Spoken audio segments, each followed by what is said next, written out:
I watch it all the time. I love watching the ATV shows with the personalities, and then I watch when I'm at home, I've got it all watching the races.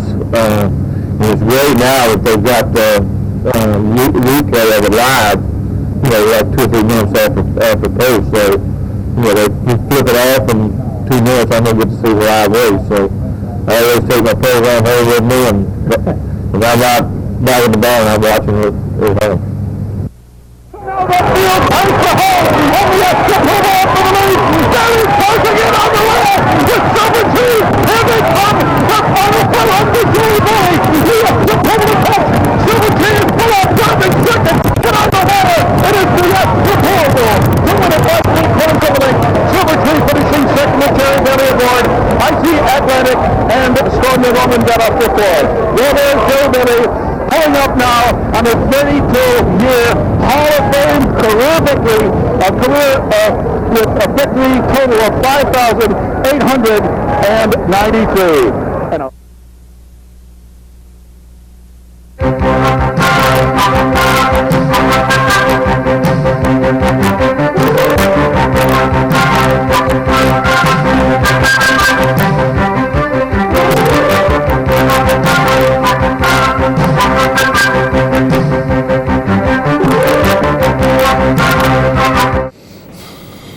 Good morning, everyone, and welcome to Down the Stretch. Along with my colleague Mike VIETCH, the racing columnist with the Saratogian, I'm Mark CUSANO, welcoming you to this morning's program, our initial show of the month of February, and it is a beautiful Saturday in February.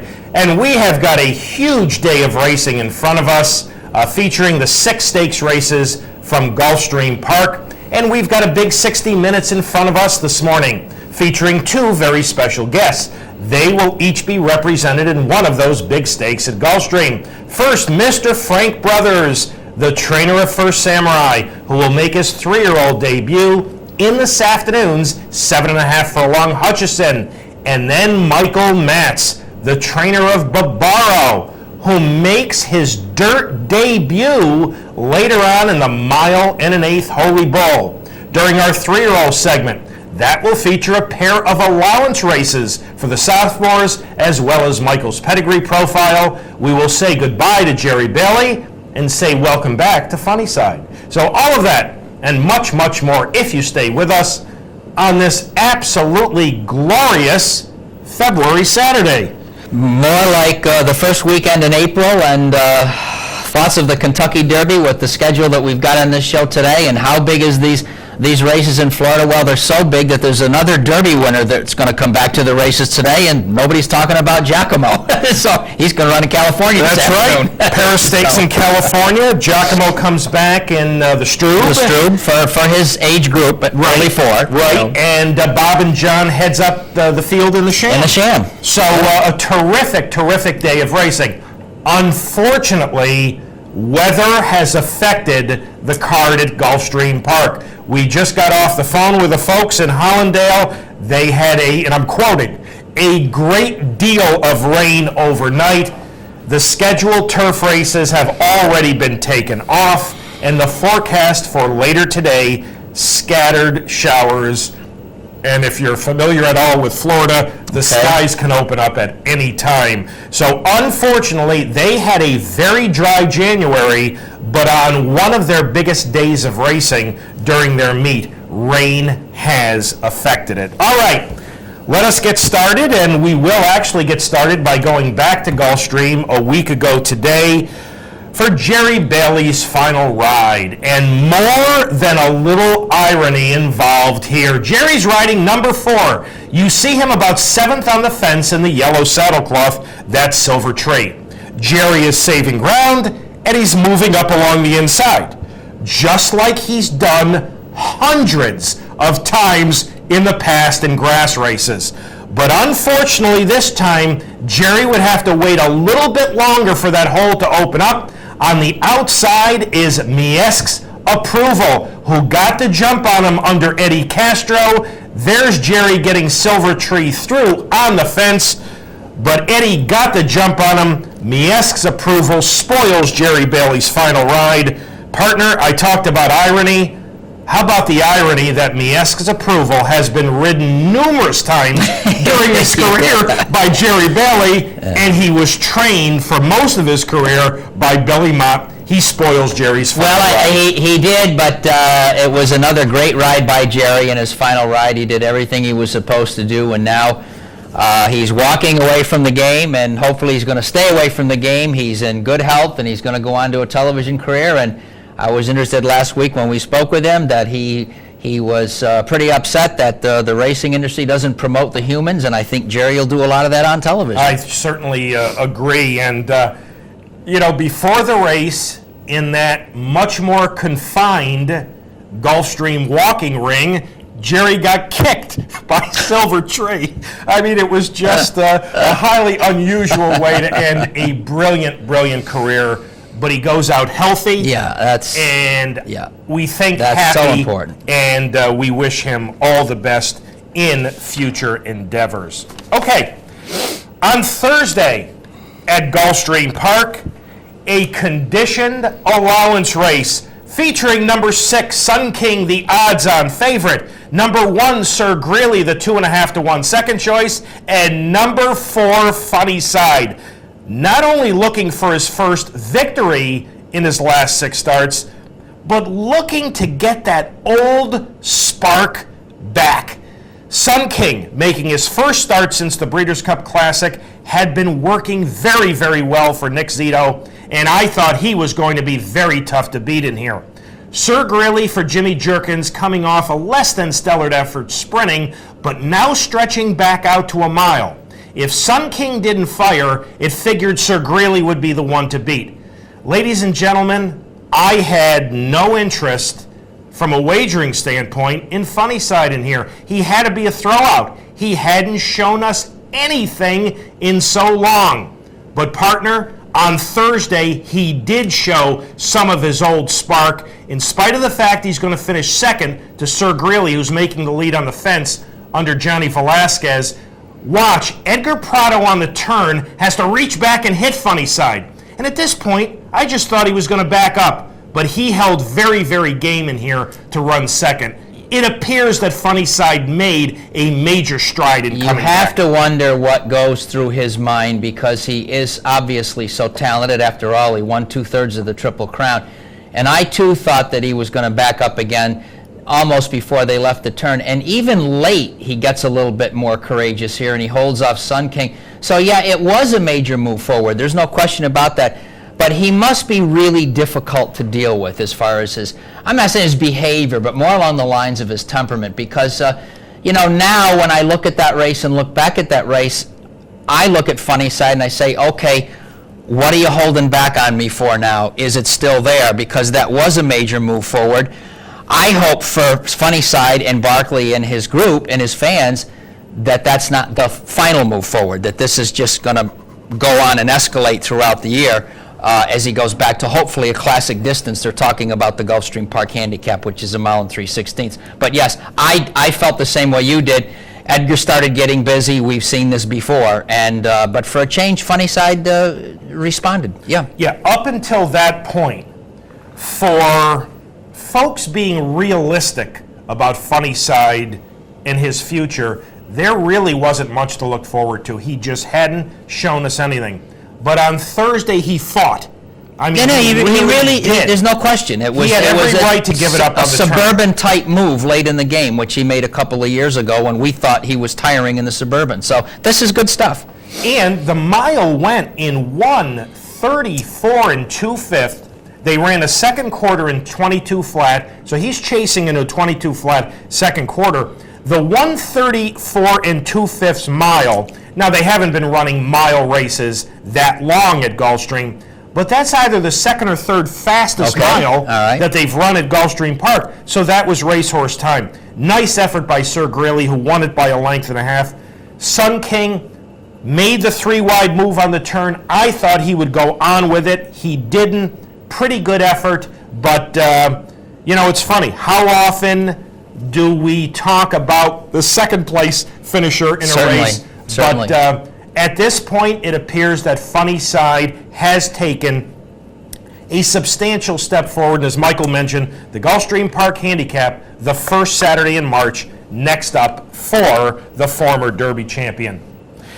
And a former champion has died. Brave Raj, the champion 2-year-old filly of 1986, has died at the age of 22. Shown here moving to the lead in the 86 juvenile fillies at Santa Anita. Brave Raj was owned by Dolly Green and trained by Mel Studi. I thought this was one of the most interesting things.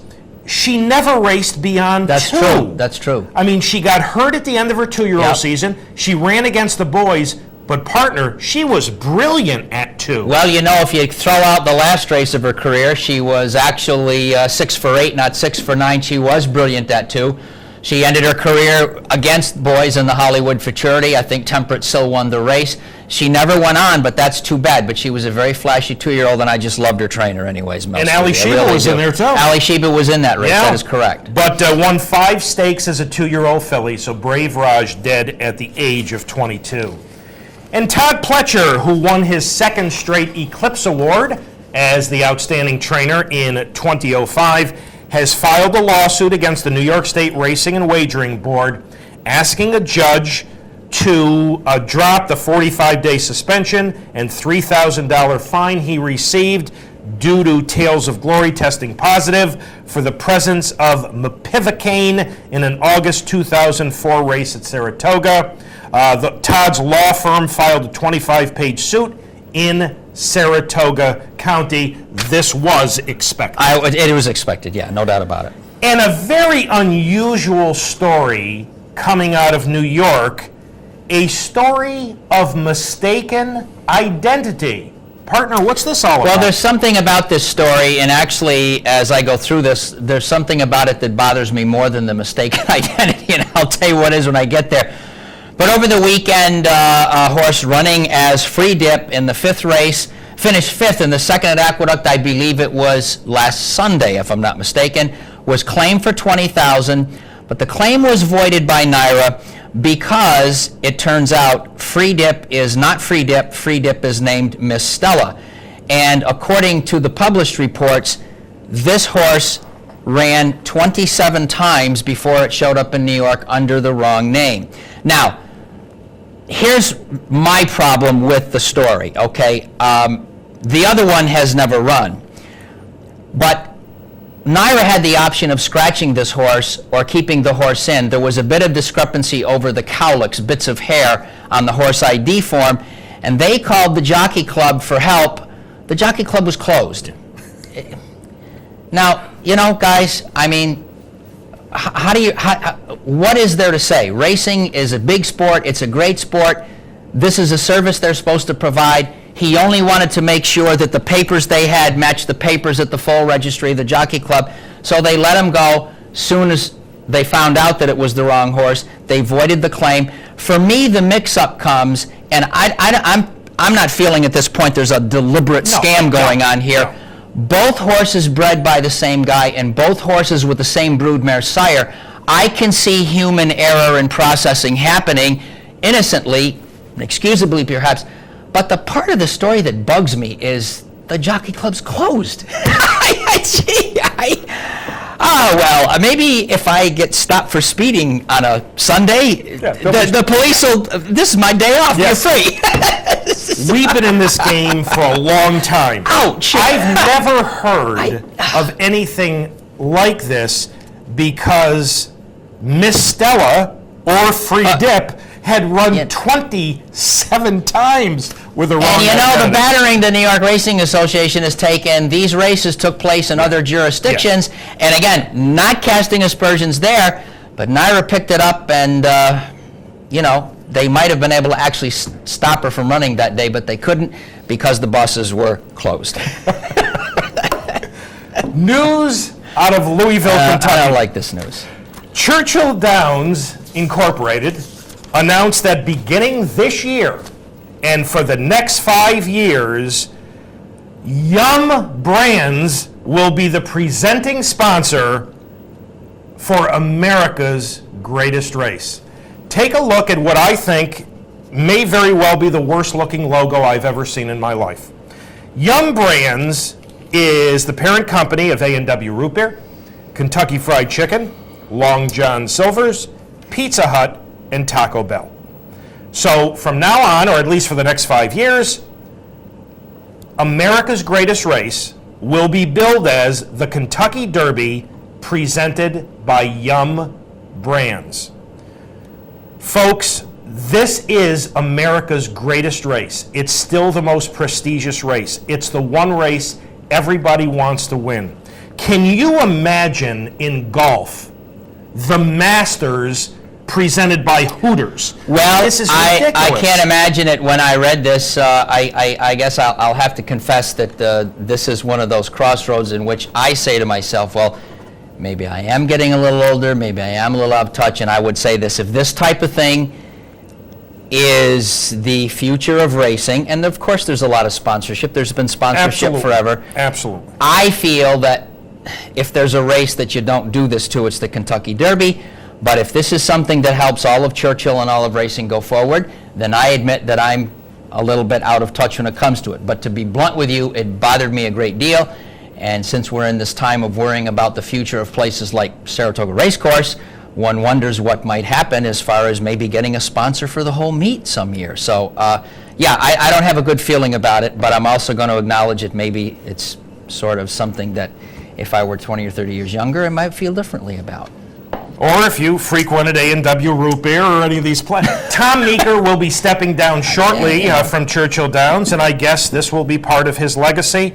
I guess from now on I'll have to refer to the Kentucky Derby as the Yum for the Roses. What I want to pay attention to is some of the comedic references that'll appear about this as we get closer to the Derby. So. All right, we are up to our first break on this morning's initial February show. Thank you so much for having joined us. A little bit later on, our two special guests, Frank Brothers and Michael MATZ, will join us.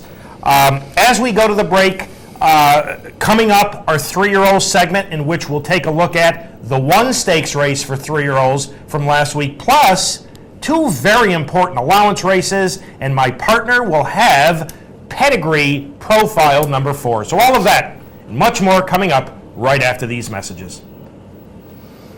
I'm Barclay Tagg. I was the trainer of Sunnyside who won the Kentucky Derby. And you're watching the OTB Television Network.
Welcome back to this yummy edition of Down the Stretch. Oh, God. Mike Vietcch. Don't go too far with I'm this, Mark please. CUSANO. I'm just disgusted about that whole thing. All right, let's get our 3-year-old segment kicked off on the road to Louisville.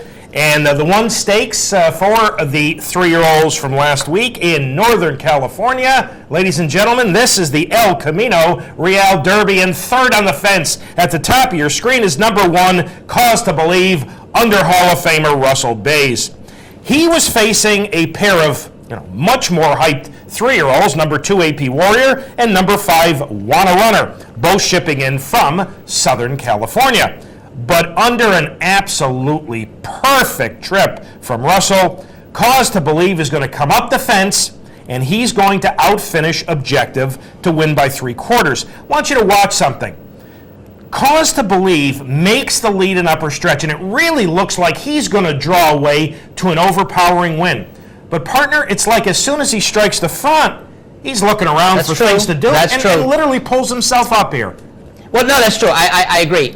It's a good effort. A guy that we've had on and we like, Jerry Hollendorfer, he's winning this for the second or third time. I know he won it with Event of the Year.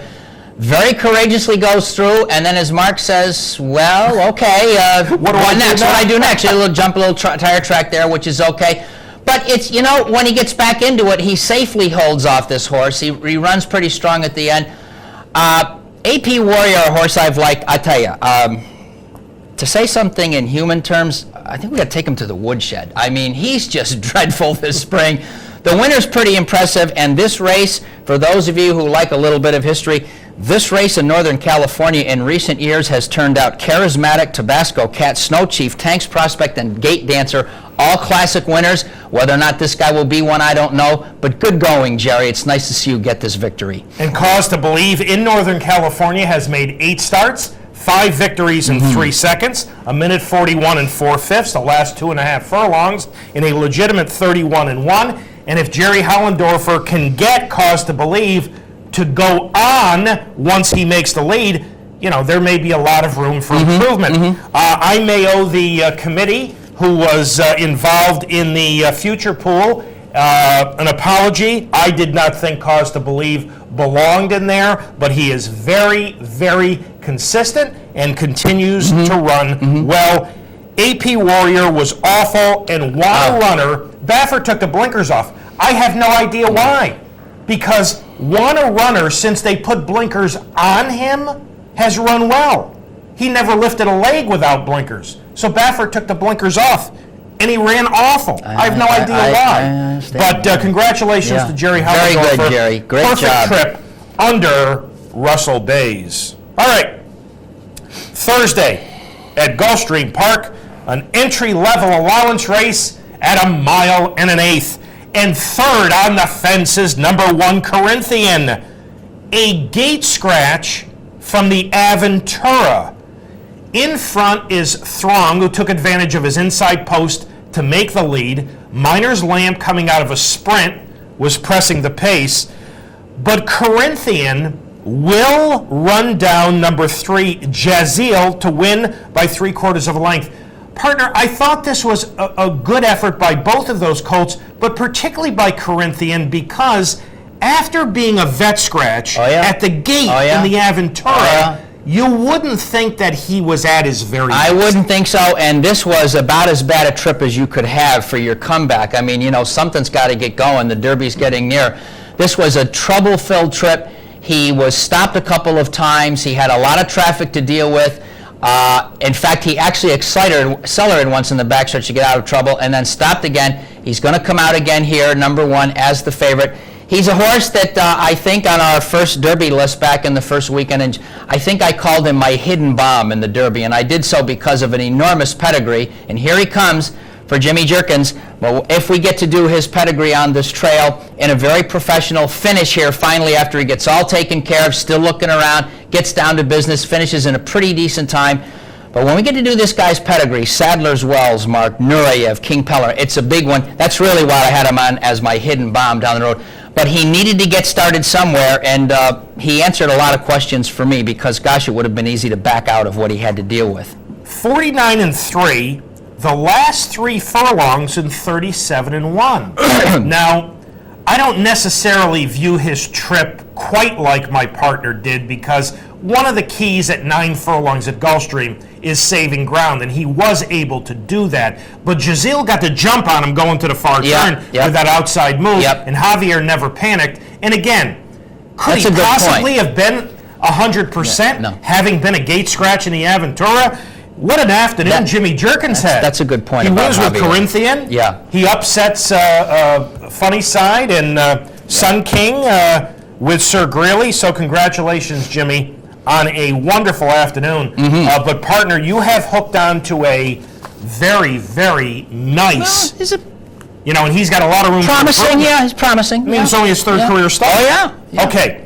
Friday at Santa Anita, an entry-level allowance race at 1 mile, featuring number 1, Point Determined, the odds-on favorite. Watch the inside post. Watch number 1, Point Determined. Watch what happens at the break. Down he goes. Number 2 is One Union for Dick Mandela, coming off a single sprint as a 3-year-old. And in that sprint race, where he drew the inside post, he never broke well. But here under Victor Espinosa, and again, ladies and gentlemen, you've heard me say this many times before, when there is a short run to the first turn, and going a mile at Santa Anita, it's a very short run to the first turn. Getting into and out of that first turn in position is critical. One Union and Victor Espinosa did just that.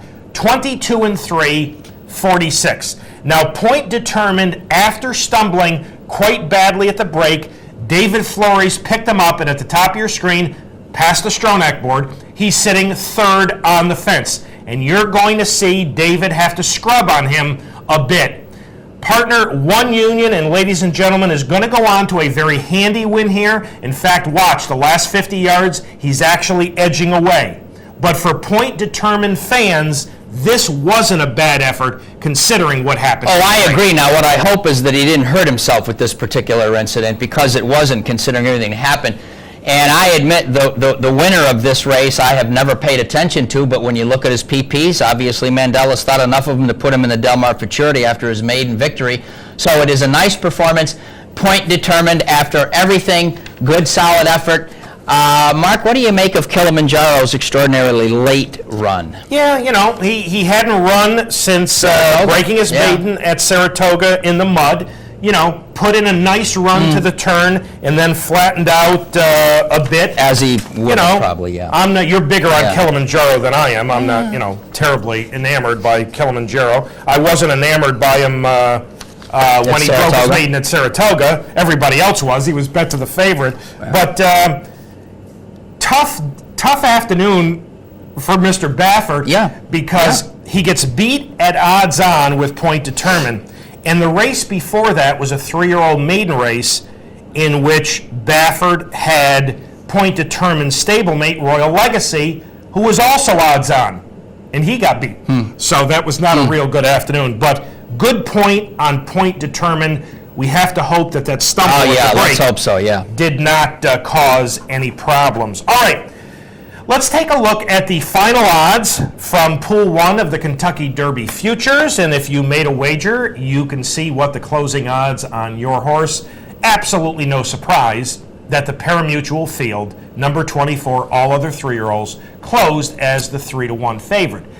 Maybe a slight surprise in who the second choice is, and the colt who got, out of the 23 individual entries, the most money.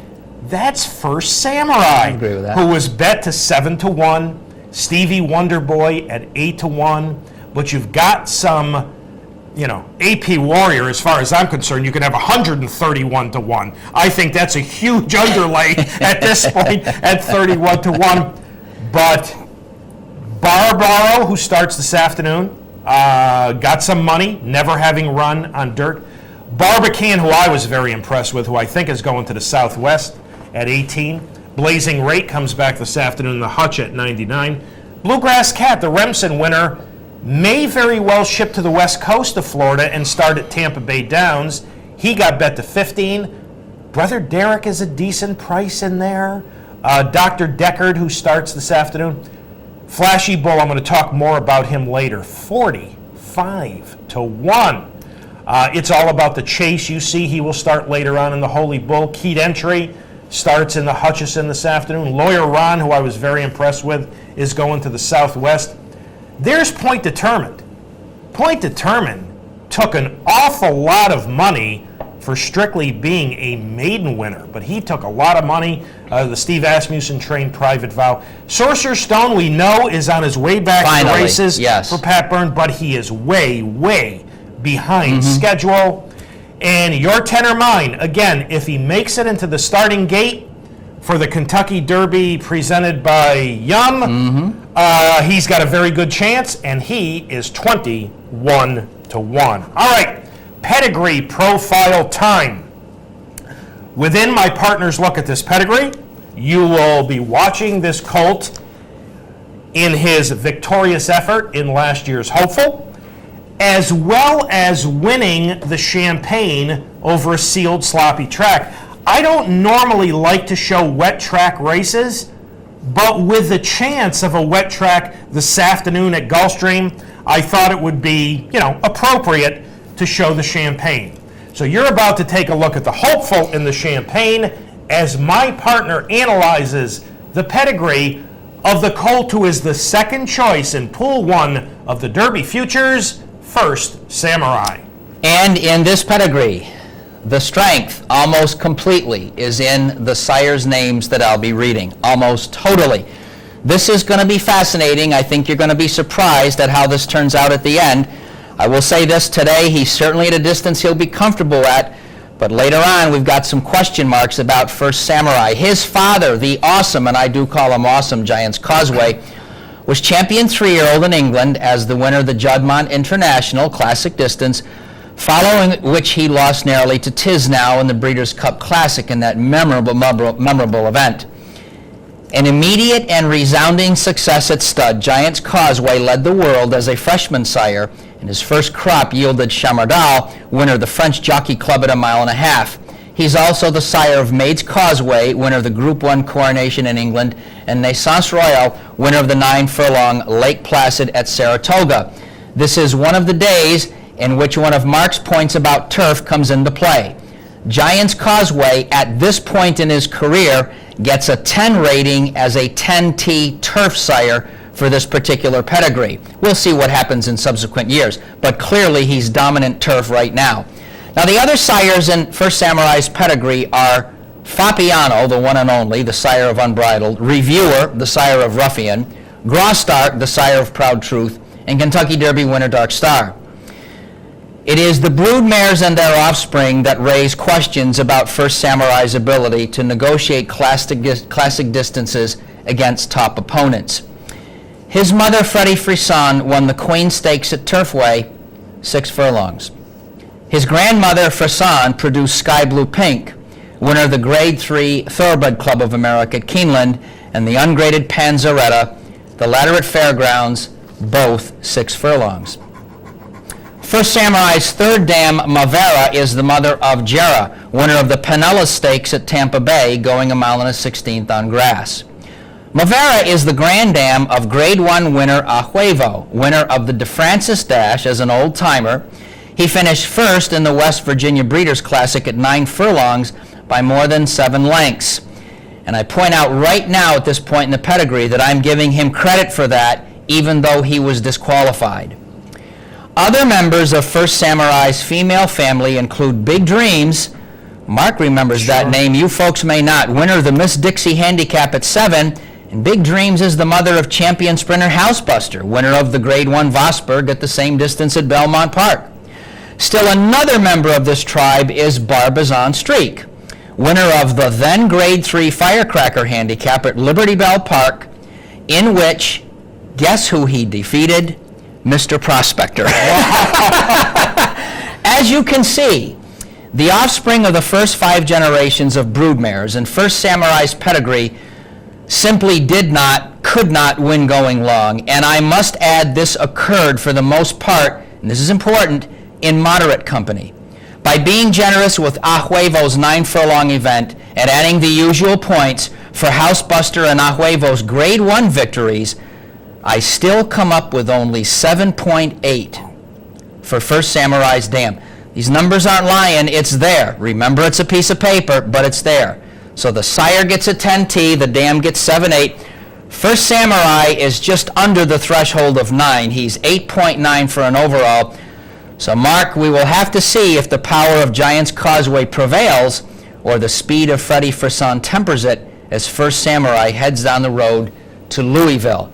On paper, after a mile, maybe 1.1 miles, I do have questions. Very quickly as we look at this, explain, because I said to my partner, if you're going to make Giants Causeway a 10.0, it has to be with the turf. Oh, sure. Yeah. If you were to take away turf from Giants Causeway, and you had only looked at dirt, would I be fairly accurate in saying that the top half of this pedigree would likely go from 10.0 to 9.0? Well, I guess it would be. I guess it would be shorter. To be honest with you, I'm not terribly aware of his accomplishments on dirt. I mean, his listed stakes winners are all grass. And First Samurai is an aberration in terms of his first couple crops, but that doesn't mean the others aren't going to happen. But yeah, that's a good point. I mean, if I went to the book and looked up his average winning distance on dirt, it would probably be shorter. Almost, well, without question. Yes. I don't think he's had a horse in a classic event, No. other than on grass. So, this is a fine, talented racehorse, no question. But I've got questions down the road as far as that goes. In fact, it's a rather interesting cross because you have a proven horse as a sire, as a runner, and as a long-distance guy with his own good pedigree going to an extremely short family. Right. That's right. Wow. So as we review the 4 pedigrees, which my partner has done up to this point, keep in mind that First Samurai at 8.9, that overall number is boosted because of the turf influence with Giants Causeway. Bluegrass Cat leads the way at 10.1. The Champ, Stevie Wonderboy at 9.275. Brother Derek at 9.0. And First Samurai at 8.9. Thank you, partner, for that look. I was surprised. I really was surprised. We are up to our final break on this morning's edition of Down the Stretch. Thank you so much for having joined us. When Michael and I return, we will welcome in our 2 special guests. Speaking of First Samurai, his trainer Frank Brothers will join us, and then Mr. Michael MATZ, the conditioner of Barbaro, who will be making his first ever start on dirt later this afternoon, will also join us, and we'll take a quick look at the 3 major stakes at Gulfstream, the Hutch, the Holy Bull, and the Don. So all of that and more coming up right after these messages. Hi, I'm Jack Norton, managing partner of Saratoga Stable, owner of Featherside. I'm happy to be here at Down the Stretch at Capital Region OTB.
Welcome back to Down the Stretch, everyone. Mike VIETCH to my left, I'm Mark CUSANO. Our first guest this morning is Mr. Frank Brothers, who during his outstanding career has conditioned the dual classic winner Hansel, the brilliant Pulpit, the wonderful filly Madcap Escapade, and now he's got an outstanding prospect in First Samurai, whose only career defeat at 2 was the 3rd place finish in the Breeders' Cup Juvenile. And on Thursday, I had a chance to sit down and chat with Frankie Brothers. Frank, since I announced last week that you would be joining us this morning, a number of people were very interested in a particular question for you. They all wanted to know your opinion of what happened to First Samurai in last year's Breeders' Cup Juvenile. Well, the bottom line, he got outrun, but as far as First Samurai goes, we've had a problem with him in the gate. He's been good and bad, but he was really bad in the gate in the Breeders' Cup, and most people didn't notice that. Got his head up over the top and didn't get away good and was shuffled back to 9th. and that's the furthest he'd ever been back, you know, and Jerry rode him well and bided his time and went up through horses and, you know, made a nice run, just flattened out late, you know. So actually I thought it, you know, while he did get beat and you hate to see that, I thought it was probably one of his best races because, you know, he wasn't good in the gate. It was as far back as he'd ever been. A lot of those young horses will just stay back there. He had quite a bit of adversity, and still showed up and made, you know, ran a nice race. You know, I mean, the winner was awesome, and you know, congratulations to him. And of course, Henry Hughes is a wonderful colt. Him and First Samurai went around, you know, 2 or 3 races this summer, and so I mean, you know, I would love to win the race, but the bottom line, I thought he ran well, and you know, if you look at the record, I mean, you know, you see he was third in there, but it ran pretty good, you know, so. Frank, give us an idea. Give us a time frame of what he's been doing since the end of his 2-year-old campaign. I know you got him to South Florida pretty early. Well, basically, he went back to Kentucky after the Breeders' Cup, and he had an easy November.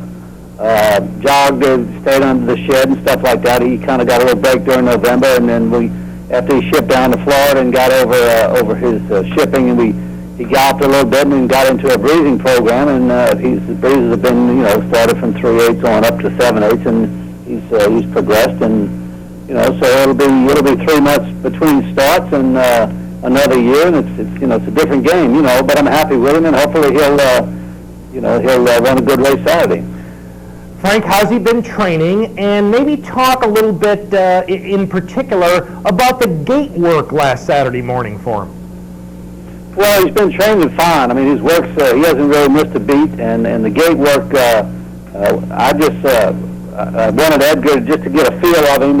He's going to have a new rider this time because Barry obviously is retired, and Edgar probably was going to ride him. And so it was, he was supposed to working, actually the 7/8 worked the week before, but his mother passed away, unfortunately, and so he had to go down to Peru to the funeral. So we worked more. Donna went on ahead and worked him, and then when he came back for his gate work, I just wanted Edgar to kind of get a feel from him from the gate, and you know, he was well in hand, and it was a nice easy breeze, and wasn't looking for too much, and you know, hopefully we're on track. Frankie, did he behave himself in that gate work? He's been very good. He's been exceptionally well in the gates down here in Florida. For one thing, they don't have the pads. They're a lot bigger gates than the gates in New York. I mean, the gates in New York are fine, but he's a very big colt, and they're a little tight on him, but the gates down here are a little bigger, and so, I mean, you can never simulate the afternoon, but as far as the morning schooling, he's been perfect, so we'll have to see.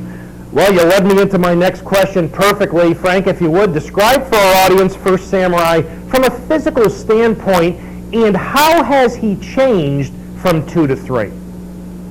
Well, it's hard to tell me looking at him every day. You know, it's like looking at your baby every day, you know, it's just,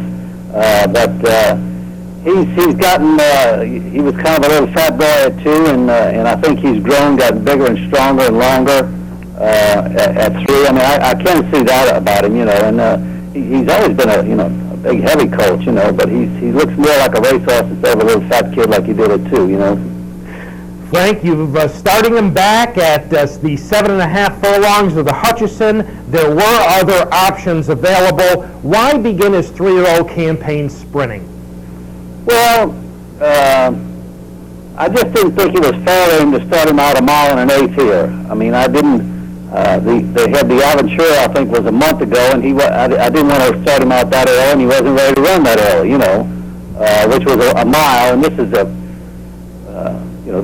7.5 furlong, so there's not really a lot of difference, but they're both one turn, you know, and I thought if he trained well and everything was good, the Hutchison would be a nice place to start him out, then you could come back with a 2-turn race. But this particular horse, I didn't think, and a lot of horses, I didn't think it was quite fair to start him out 1 1/8, and he'd never been 2 turns, and having to go 1 1/8, that's a pretty tough task off a long way off, you know. So, Frank, the Hutch is step 1. I assume if things go well, step 2 will be the Fountain of Youth. Well, it's a possibility. We got to get through step 1. I don't ever look too far ahead of the game there, but you know, his next race, all things being equal and good, would definitely be 2 turns somewhere, and probably here in Florida, you know, since that's where he's stable. Frankie, you've enjoyed great success with 3-year-olds in the past, certainly with Hansel and Pulpit. Any similarities between First Samurai and those two outstanding racehorses? Well, it's amazing. They're all three totally different. And First Samurai, he's bigger than the other colts, and Pulpit was a brilliant horse, very, very hot and Hansel, he was a different type of horse, but this colt's really laid back and kind of lazy, and he's just got a different temperament, Frank, we know that no matter how good a 2-year-old is, he still must move forward at 3. What are some of the keys for First Samurai in that happening? Well, mentally and physically, they've got to move forward and they've got to stay sound. Those are the kind of the basic things. All the good ones move forward. I mean, sometimes you'll see the 2-year-olds that are good in those 2-year-old races, but that's just their time. They're quick and they come to hand real quick and they're fast. And actually, I was a little surprised at First Samurai. As big as he was and as quick as he is, that if you looked at him, you wouldn't have thought he'd get that much done at 2, but he did, and you just have to hope that he improves, that's all. Frank, you're nicely drawn in the Hutchison. Realistically, what do you expect from First Samurai on Saturday afternoon? Well, number one, I'd love to see him win the race, but I guess realistically, if he ran a good race, even if he didn't win, if he ran a good race, a professional race, and all things were well, and that got him started off for the year, I'd be satisfied realistically, but you always want to win, so. Frankie, we have a possibility of a wet track on Saturday afternoon. Is it absolutely critical that First Samurai run on Saturday? Is there anything from the standpoint of conditions that would cause you to scratch? Well, I don't think so. You're always skeptical doing that when, especially starting out the first race of the year. He's actually trained on this track when it's been wet here. God knows the Champagne last year was as bad as it gets. If you remember that race, and he seemed to handle everything there. So it would take a lot. I'm not hell bent on running him, but I'd surely like to run him. And if the track was just wet or sloppy or off, that wouldn't make me scratch. Unless we just had something unusual, Frank, as always, I want to thank you very much for your time. We appreciate it. Our audience appreciates it very, very much. All the best with First Samurai in Saturday's Hutchison. Hope he runs well for you, comes out of it well, and we'll look forward to speaking with you again very soon. All the best to you guys, and thanks for having me. Thank you, Frank. Frank Brothers, ladies and gentlemen, the trainer of First Samurai. Our Julie Hoxie spoke with Frankie this morning because I asked her, I said, check with him, make sure everything's okay, because let's face it, that interview was 48 hours ago and a lot could happen. And Frankie said, would you like me to take his pulse? He's doing very well. Let's take a look at the field. For this afternoon's Hutchison, we have one scratch at this point. Number 1, City Attraction, has been scratched. Ladies and gentlemen, it appears to me that number 2, Keyed Entry, a big entry-level allowance winner over the track, is the controlling speed as long as he breaks okay from that inside post position. But obviously, they all have to beat First Samurai. So to me, First Samurai gets the edge, and underneath, Keyed Entry is the controlling speed, and Fabled, if he learns how to become a racehorse. He likes to lean in on horses. He doesn't run straight. But if Nicky gets him straightened out a little bit, he's pretty talented. No, I agree. He got crowded last time, and he kind of backed out of it. So it's these 3 horses. I'm with Mark on that, the 2, 7, and 8. And because I'm just a bonehead about beating favorites, I might play Keyed Entries. I probably will. But First Samurai is strong. He's sound. He's ready to go. There couldn't be a better comeback. Let's hope the track is playable and not just awful. And again, one early scratch of number 1, City Attraction.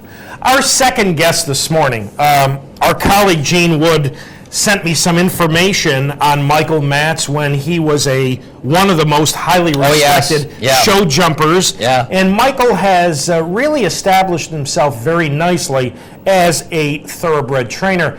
He's got an interesting task this afternoon, taking an undefeated colt, Barbaro, who's undefeated untried and untested, really, you know. but all on grass. And now he moves them to the main track for the first time in a stakes race. And on Thursday, Michael had a chance to sit down and chat with the trainer of Barbaro, Mr. Michael MATZ. Michael, we'll start by talking about what surely must be one of the most looked upon and analyzed opening races of a horse's career. Now that Barbaro is going to run the Holy Bull. But Michael, let's talk at first about his first race last fall. Why did you enter him on the turf first time out? Well, it was just the horse was sort of mentally, he wasn't mentally ready, but physically he was ready a lot earlier. And this race sort of just, the timing came up where he was supposed to, we wanted to run him at that time, and this grass race came up and we entered and we got in, and that's just sort of where it started. I didn't think it would hurt anything because he is by Dynaformer, and his mother ran on the grass and the dirt. So it was basically, it came up just by coincidence that it was the same, the timing was right. Were you at that time considering dirt, however? We would have run him either way if they took it off the dirt or not. Michael, along the same lines about the start of his career, that's, I don't know, October is not late, but relatively late. What gives with the timing of him starting in early October? Well, as I said earlier, physically he was ready to go. Mentally he was just, he just was a big gawky colt, and he just needed the time. Michael, with this Barbaro, were you always thinking in the back of your mind that his strong suit was going to be going long? Oh, we always from the start, we knew that was not a problem. He has, some speed, and and by his races, you see that he has tactical speed where he can stay close. But we knew that was not a problem with the distance with this horse. Michael, here's kind of a question in reverse about Barbaro. This is a colt who is really talented on turf, and I suppose one could look down the road and say that there's a chance he might be good enough to be a Grade 1 winner on turf or a turf champion.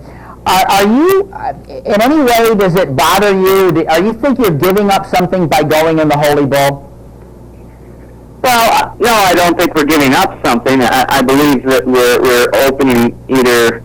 I think the timing is right now in Florida that where we decide if he cannot run with these type of horses in the Holy Bull, then we know we have a pretty special turf horse. And then it's clear with our plans for the future what we do with him. If he can run with these horses, he might be better on the dirt. Who knows? Oh yeah. Michael, why did you select the Holy Bull? It's 1 1/8, 2 turns at Gulfstream. Why the selection of this race? What were my choices? I didn't have too many choices. Yeah. But to be quite honest with you, Mike, he went 1 mile in his first start. He went 1 mile and 16th in his second start, and he went 1 mile and 1/8 in his next start. So, and the fact that he did start so late in October, I don't think it's really a problem for him. And again, if he can't handle these type of horses right now, then he tells us which direction to go with him. Michael, going 1 mile and 1/8 in this race, is post position a concern of yours for the Holy Bull in Barbaro? Well, I hope we get a nice draw. I hope we're not stuck on the outside, but this is something that we have no control over, so we just got to hope for the best. Down at Gulfstream, an outside post position, it certainly would not help us, that's for sure. Speaking of things that we don't have control over, there's a possibility of a wet track. What are your thoughts on him if the track comes up less than ideal in the Holy Bull? Well, it's going to add a little bit more suspense to what we're doing, and I really don't know how to answer that. Like I say, he could run. I'm hoping he runs very well in the dirt. If he doesn't handle it, if he doesn't handle the slop,